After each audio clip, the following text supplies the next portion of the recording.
Hi everyone, this is Vortex259. Welcome back to another episode of Let's Play Dragon Warrior 3 for the Game Boy Color. In our previous episode, our heroes fell down the Gianna Pit to the Dark World of Alefgard in pursuit of the evil Demon King Zoma.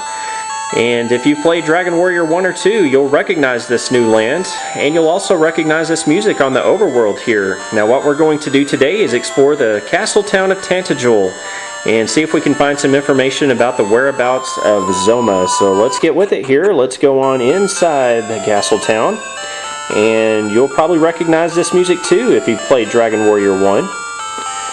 Now let's talk to this guy. He says, "Welcome to Tantegel," so there's another welcoming committee for you. And if we talk to this lady, she says, "You defeated Baramos. He's only one of Demon King Zoma's many disciples." So as tough as Baramos was, apparently the evil Demon King Zoma was controlling him all along. Well, if you check the flower bed here, you can find a mystic nut, which will increase your maximum magic points. Now there's a weapon and armor shop here. Now later off screen, after I complete this video, I'll probably sell some of my old equipment and have enough gold to purchase some of the new weapons and armor here. Let's just take a quick look at them. What I want to get is 4 silver shields. That will increase everybody's defense, especially Matt's down there. And yeah, all the prices are pretty steep here, but I do want to purchase 4 mithril helmets for 18,000 gold a pop. And look at that defense increase for Matt from 99 to 135. So I'll be coming back here a little bit later to purchase those. This man up here says our ancestors descended through the Gianna Pit and settled here. Now, that's how everybody formed the town of Tantegel. They all just decided to jump down a dark pit and start a town. Okay, let's explore over here, go up these stairs, and first let's talk to this old man. He says, "When rain and sun come together, a rainbow will form a bridge." That should sound familiar too if you played Dragon Warrior 1. It's an old saying, so apparently we're going to have to form the rainbow bridge again in Dragon Warrior 3. Let's go back upstairs again since the staircase is in the way and search these 2 bookshelves. In the right bookshelf, if you want to be a wimpy person, you can use the wimpy book. And in the left bookshelf, we can find a lucky book hidden there. Okay, going back downstairs. Let's talk to this little boy over here and find that he's studying how to lift curses. Now, if you've played Dragon Warrior 1, there's an old man standing in this exact same spot, and he can lift curses. So do you think this little boy might have grown up to be the old man? That may be a hint right there that Dragon Warrior 3 happened before Dragon Warrior 1 did. The event of Dragon Warrior 3, that is. Yeah, so there's the little boy that learned how to lift curses. Well, let's go up here real quick and talk to this lady. She says, "Alefgard is a world enshrouded in darkness. There is only despair here, but not for long if we can defeat Zoma." And if we go into the temple, there's a priest who offers the normal priest services. The warrior here says the Demon King is said to savor despair, feast on hatred, and drink the tears of anguish. The humans of Alefgard are kept alive by the Demon King as cattle. So if we go upstairs, we'll find a jail here. And inside, we'll find a prisoner. Let's talk to this prisoner and find that it's Kandar. Yeah, we haven't seen the thief Kandar since we defeated him back in Baharata Cave. Somehow he found his way to the Dark World of Alefgard, and apparently he's decided it just doesn't pay to be evil. Since he ended up here, he's been living the life of virtue. How's that for turning your life around? He's going to tell us something though, as thanks for the way we treated him, we let him go. And he said he's heard that the Sunstone is hidden away in Tantegel Castle, just like it was in Dragon Warrior 1, so we'll have to look for it there in the castle. If we search Kandar's face, we'll find a token hidden there. Okay, now let's go to the southern part of Tantegel here. So let's just navigate on down. This warrior says the castle is on this path, so to get to the castle, we'll just have to go down this path. But first, let's go to the south. There's a house down here we can visit. If we go inside and go upstairs, we can talk to the lady, and she tells us about the life ring, which is vitality itself. Wear it and it will heal you on every step. So that sounds like a really cool accessory to get.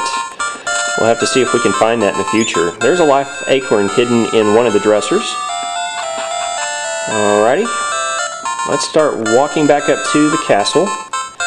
But before we go up the path to the castle, we want to search right here. And right there you can find a tiny metal. There's tiny metal number 76 hidden right there. Okay, I think we're finished exploring the town for now. Let's go up the path to the castle. Tantegel Castle. Does that music sound familiar to you, for you Dragon Warrior 1 fans? Well, real quick, let's search up here somewhere, I believe. There it is. There's a token hidden right there. Lots of hidden items around here. Alrighty, let's go on up inside the castle, and the guards will greet us and welcome us to Tantegel Castle. Well, let's talk to this little boy down here. He says the Demon King stole and hid weapons and other equipment from the castle.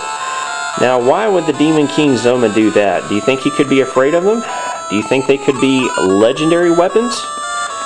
Well, you'll find that the 3 chests here are empty because the Demon King stole all of them.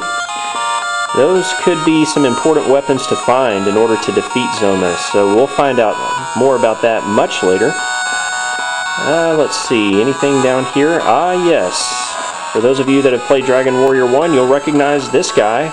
Let there be light, for the heroes come from afar. And he will cast a light which will restore your MP, just like in Dragon Warrior 1. This lady has faith that a new day will dawn on our kingdom. Maybe Hero and his friends will be responsible for that new day dawning. The Demon King's castle is plainly visible across the sea from us. So in Dragon Warrior 1, you had to go to that castle to defeat the Dragon Lord.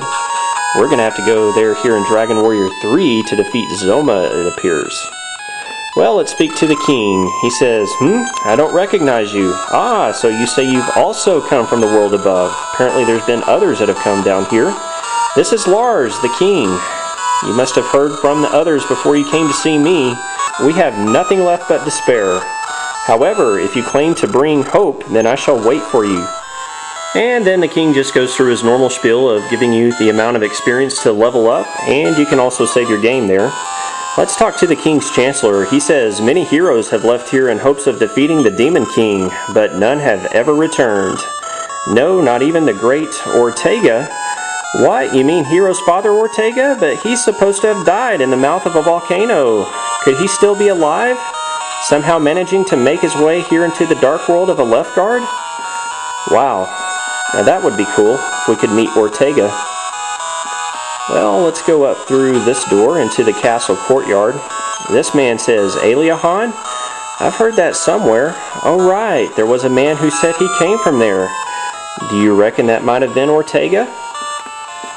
Well, if you check to the left of the cats here, you can find a token hidden there. Alright, let's continue to the south and talk to this warrior. He's been collecting monster medals for many years, but I'm still mystified as to their purpose. Did they make something happen? Now, what do you reckon will happen if you collect all the monster medals in the game? Well, I've still got a good ways to go before I can even find out what happens. Now, if you play Dragon Warrior 1, if you make your way to this room, you can pick up the Sunstone. I wonder if that's still the case here in Dragon Warrior 3. Let's just talk to this old man and see if he has it. Sunstone? There is no such thing here. Aw, man. But it's odd that you'd mention it. I had a dream. In it, someone brings me the Sunstone when dawn comes to the lands. Well, if the events of Dragon Warrior 3 do indeed happen before Dragon Warrior 1, who do you suppose brings him the Sunstone in the future? Alright, let's just go up and around here. Go into the entrance here. This will take us into the castle's kitchen. And if you check the left barrel in the kitchen, you can find another tiny metal. There's tiny metal number 77 there. And there's a secret passage right here. If we go up the steps, we'll find a hidden room. Let's check the right barrel here to find an agility seed hidden there. And in the left barrel, we're going to find 550 gold coins. And there's a treasure chest. What do you suppose is inside? Well, if we look inside, we are going to find the Sunstone hidden right there. we're going to need to use that item along with another item to form a rainbow bridge to get to Zoma's castle. Well, the next time we meet, we'll continue exploring Tantegel Castle, and then later we're going to explore more of Alefgard, so stay tuned for that. Thanks for watching today's episode of Let's Play Dragon Warrior 3 for the Game Boy Color. This has been Vortex 259. Hope you enjoyed today's video. We'll see you guys again next time.